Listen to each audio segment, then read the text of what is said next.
ഇന്ന് എല്ലാവരും നവൈതു സൗമഗദിൻ അൻ അദാഇ ഫർളി റമളാനി ഹാദിഹി സനതി ലില്ലാഹി തആല. ഈ കൊല്ലത്തെ പരിശുദ്ധമായ റമളാനു ഷരീഫ് നോമ്പ് നാളെ നോറ്റി വിടുവാൻ ഞാൻ കരുതി എന്ന് നിയ്യത്ത് മനസ്സുകൊണ്ട് കരുതി നാക്കുകൊണ്ട് പറയുക. എല്ലാവരും വ്യക്തമായി പറഞ്ഞ് ഇൻഷാ അല്ലാഹ് ഇന്ന് തന്നെ ഹദ്ദാദ് റാത്തീബുകളും ഇന്ന് തന്നെ തറാവീഹ് 20 റക്അത്ത് നിസ്കാരങ്ങൾ ഈ റമളാനു ഷരീഫ് ലഹരിക്കെതിരെയുള്ള ഒരു ക്യാമ്പയിനായിട്ടാണ് ഞങ്ങൾ പ്രഖ്യാപിക്കുന്നത്. 1 ലക്ഷം കോളേജ് സ്കൂൾ വിദ്യാർത്ഥികളിലേക്ക്, അതുപോലെ 5 ലക്ഷം കുടുംബങ്ങളിലേക്ക് ലഹരിയുടെ ഭവിഷ്യത്തുകൾ അത്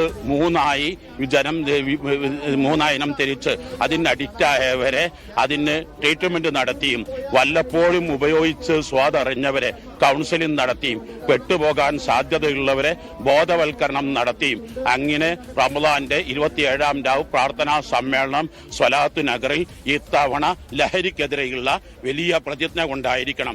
ഇന്ന് ലോകം, കേരളം മുഴുവനും നമ്മുടെ സമൂഹം എല്ലാവരും ഏറ്റെടുക്കേണ്ടത് ലഹരിക്കെതിരെയുള്ള പ്രതിജ്ഞയാണ്. ലഹരി ഈ ഇതോടുകൂടെ ക്യാമ്പയിനോടുകൂടെ നിർമ്മാർജ്ജനം ചെയ്യാൻ കഴിയണം. എല്ലാവരും ഒത്തുപിടിച്ചാൽ നിർമ്മാർജ്ജനം ചെയ്യാനേ കഴിയുകയുള്ളൂ. ഇന്ന് ഉമ്മ പ്രസവിക്കുന്ന കുഞ്ഞ് അമ്മയെ, അച്ഛനെ അല്ലെങ്കിൽ ഉപ്പയെ വധിക്കുന്ന ഒരവസ്ഥയാണ്.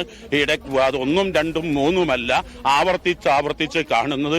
നമ്മുടെ കുടുംബം തകരുന്ന അവസ്ഥയാണ്, സർവസ്വം നശിക്കുന്ന അവസ്ഥയാണ്, ബുദ്ധിയാണ് നശിക്കുന്നത്, ആരോഗ്യമാണ് തകരുന്നത്, സമ്പത്താണ് നഷ്ടപ്പെട്ടു പോകുന്നത്.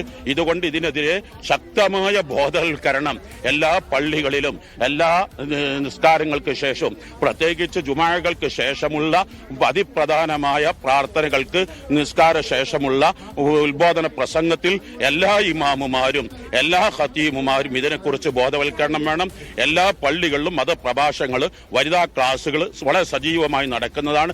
ഇത്തവണത്തെ എല്ലാ ക്ലാസുകളും ലഹരിക്കെതിരെയുള്ള ബോധവൽക്കരണമാവണം. രാജ്യം നന്നാവാൻ, സമൂഹം നന്നാവാൻ, സമുദായം നന്നാവാൻ വ്യക്തിയാണ് നന്നാവേണ്ടത്. വ്യക്തിയെ നന്നാക്കി തീർക്കുക എന്നതാണ് പരിശുദ്ധമായ റമളാനു ഷരീഫ് കൊണ്ട് പരമപ്രധാനമായി ലക്ഷ്യം വെക്കുന്നത്. എല്ലാവർക്കും റമളാൻ ആശംസകൾ നേരുകയാണ്. ഇത്തവണ റമളാനിൽ ഞാൻ എൻ്റെ എല്ലാ തെറ്റുകുറ്റങ്ങളും മുക്തരായി, എൻ്റെ ഉമ്മ ഉപ്പ, എൻ്റെ ഗുരുനാഥന്മാർ, എൻ്റെ അധ്യാപകന്മാർ അവരോടെല്ലാം കുരുത്തവും പൊരുത്തവും. അതുപോലെ തന്നെ ഈ റമളാനിൽ മാത്രം നിസ്കരിക്കേണ്ട നിസ്കാരമാണ് തറാവീഹ് നിസ്കാരമെന്ന് പറയുന്നത്.